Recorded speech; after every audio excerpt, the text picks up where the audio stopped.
Story 1. The passenger who said, "You picked the wrong guy." He didn't look like the kind of man who needed a ride. Clean jacket, steady stance, eyes that followed me just a little too long as I pulled up. But the second he slid into the back seat, I knew something was off. This happened in early 2019 when I was driving part-time for extra cash.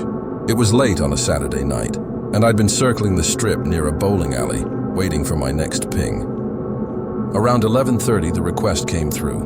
Pickup for a guy named Derek, right outside the bowling alley's parking lot.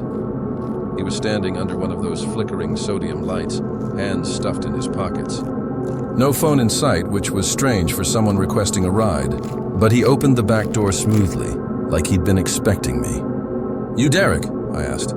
"Yeah," he said, then leaned in close enough for me to catch a faint smell. Cologne, but with something sour underneath, like old sweat that never fully washed out. "Thanks for picking me up." I noticed he didn't buckle his seatbelt. Instead, he sat directly behind me, close enough that I could almost feel his breath against the back of my neck. The GPS had us headed toward a neighborhood about 15 minutes away, but after a few blocks, he leaned forward. "Actually, mind taking a quick detour? Just need to stop by a friend's place real quick." His voice was calm. Too calm. I told myself it was fine, happens all the time. But the place he directed me to wasn't exactly a house. We turned down a stretch of road I never drive, lined with tall, leafless trees and streetlights that cut out halfway down. The pavement narrowed, cracked, weeds pushing through. At the end stood a house that looked abandoned. 2 stories, sagging roof, porch with boards curling upward like broken teeth. "Right here's good," Derek said. The way he said it, like it was practiced, made my stomach drop.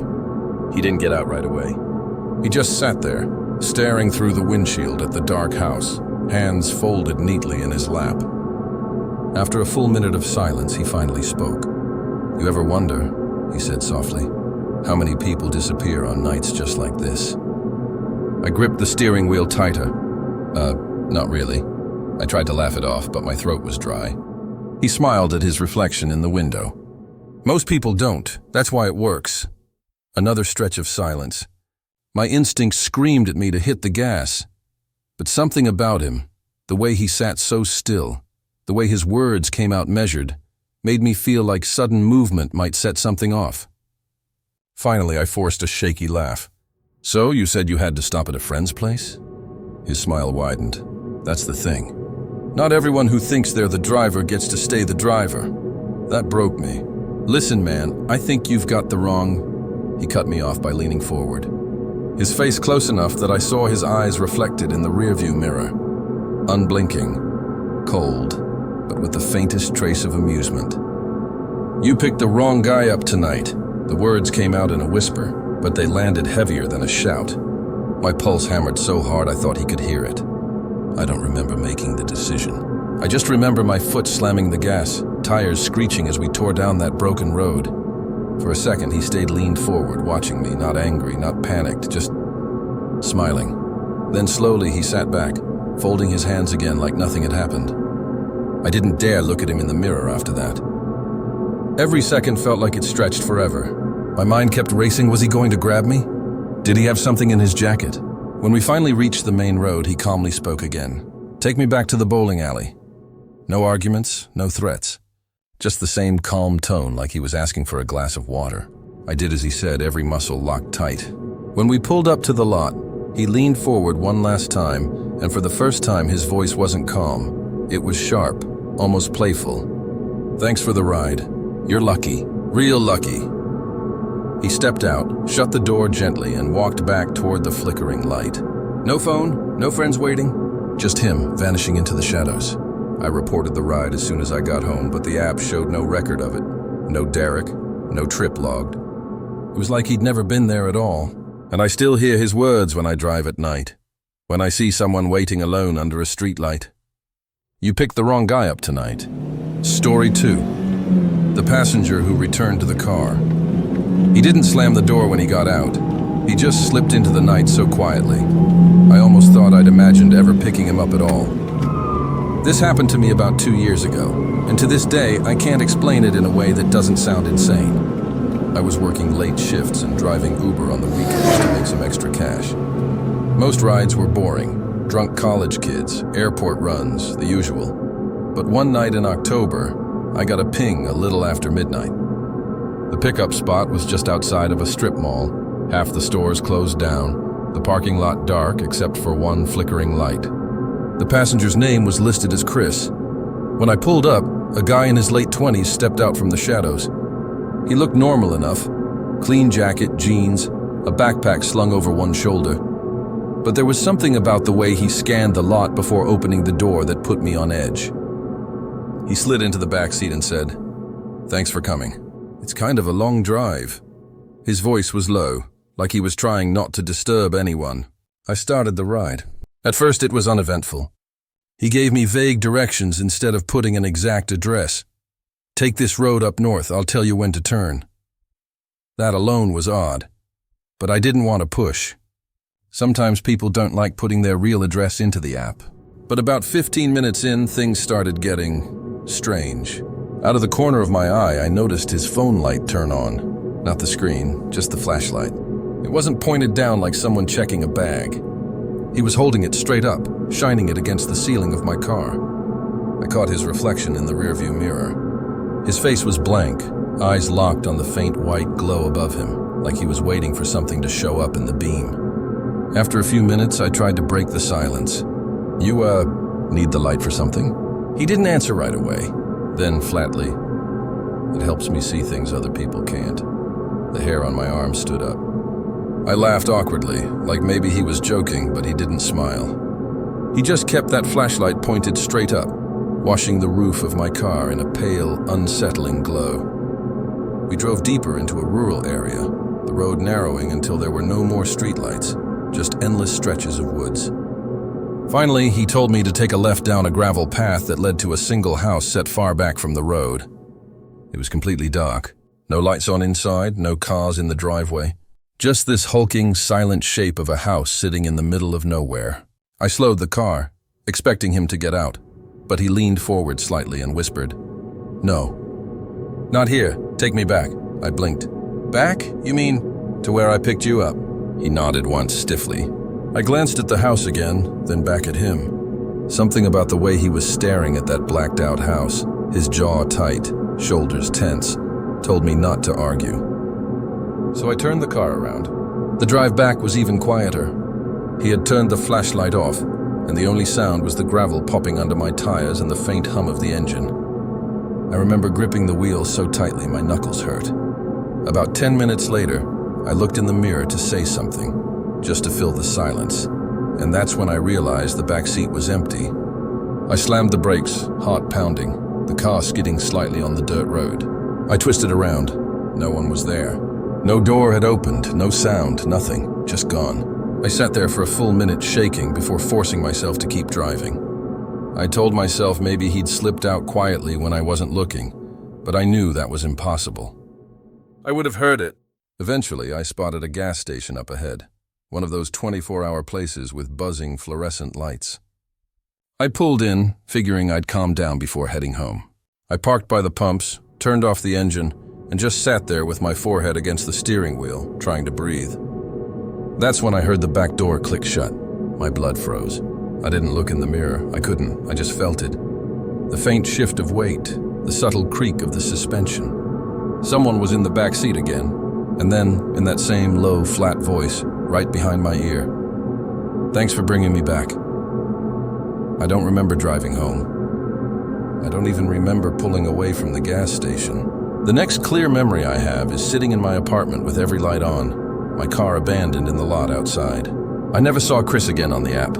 I even contacted Uber support to check if there was a record of that ride, but they said no trip like that existed under my account. To this day, every time I drive at night, I can't stop glancing at my rearview mirror, terrified I'll see that pale beam of light shining up against the roof of my car. Story 3. The Uber Eats driver who came back. I noticed it the moment I opened the door, the way his eyes weren't on the food, but on me. Just a second too long, just a little too curious. It was the summer before I left for college. I was 18, staying home alone for a weekend while my parents visited family out of state. I remember feeling a weird kind of excitement at being by myself. It made me feel grown up. That Saturday night, I decided to order Uber Eats, something small, just a burrito bowl and a drink. The driver showed up around 9:30 p.m. His profile picture matched, his car was clean, and nothing seemed off. Except when I opened the door, he didn't hand the bag right over. He kept holding it, looking past me like he was trying to see inside the house. His eyes lingered in a way that made me freeze. I forced a smile, took the bag from him and mumbled thanks. That's when he said, almost too casually, "You live here alone?" It felt like a joke, maybe small talk, but the way he asked it made my stomach twist. I didn't answer, just shut the door quickly. My neighbor, Mrs. Ramirez, happened to be walking her dog at the same time, and later told me she saw him leaning to peek through my front windows before I came to the door. That stuck with me, but I brushed it off. I ate, watched Netflix, and tried not to think about it. By midnight, the neighborhood was dead quiet. I was scrolling on my phone in bed when I heard it. The sound of someone tapping on glass.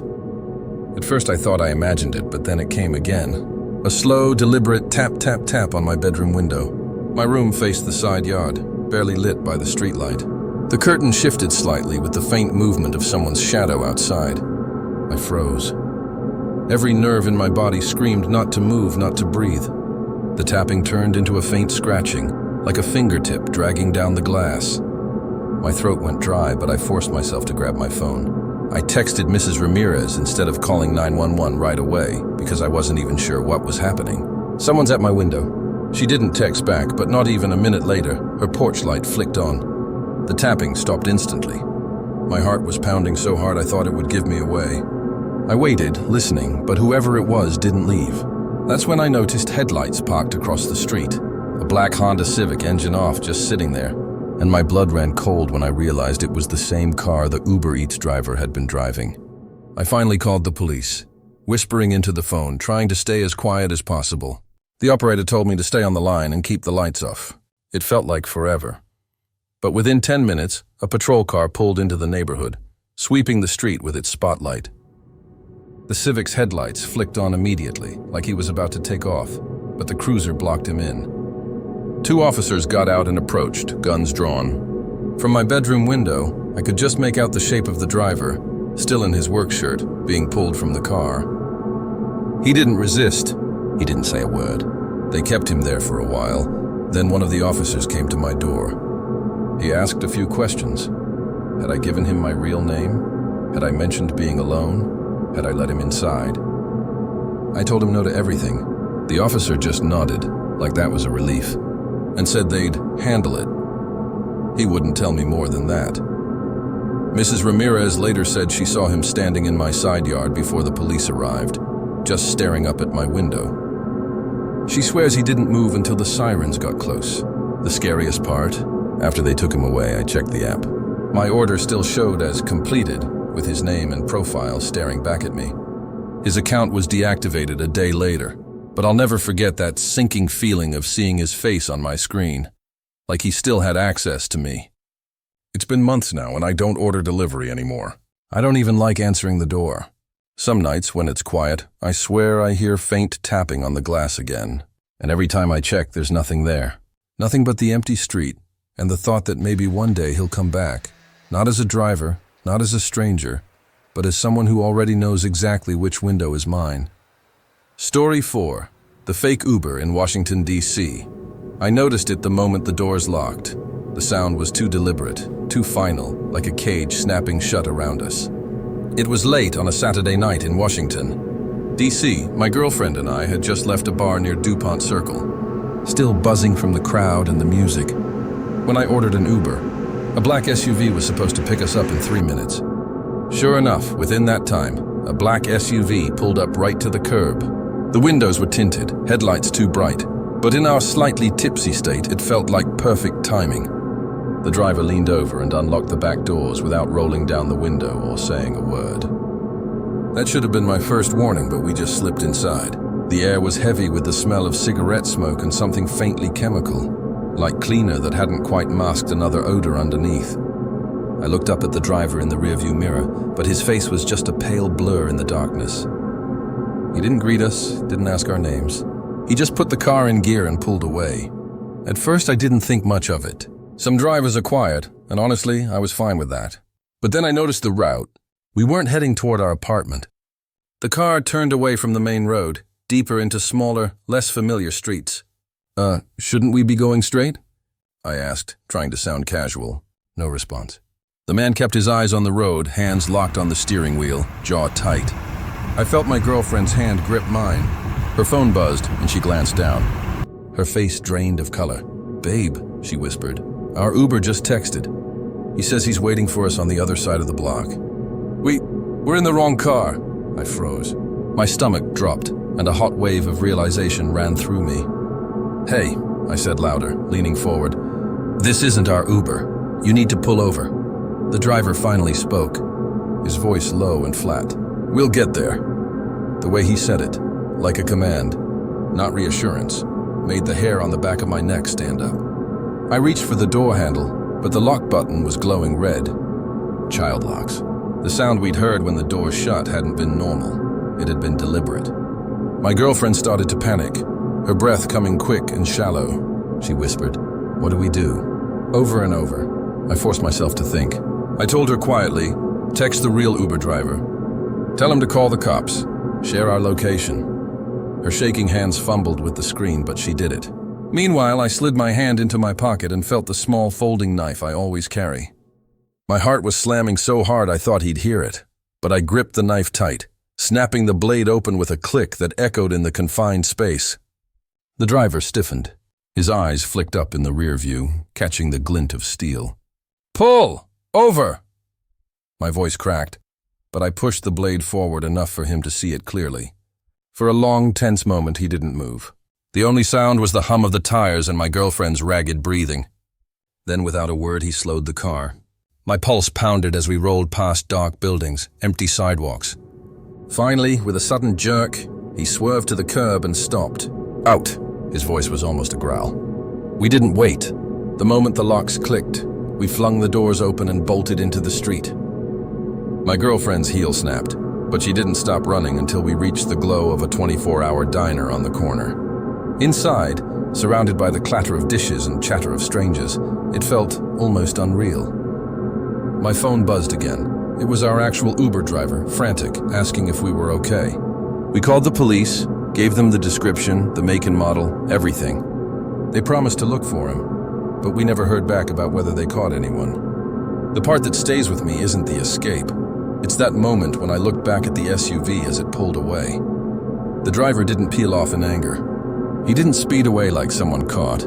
He just merged calmly back into traffic, his face still hidden in shadow, like he had all the time in the world. And it makes me wonder, even now, how many times has he done this before? How many people got into that car and never made it out?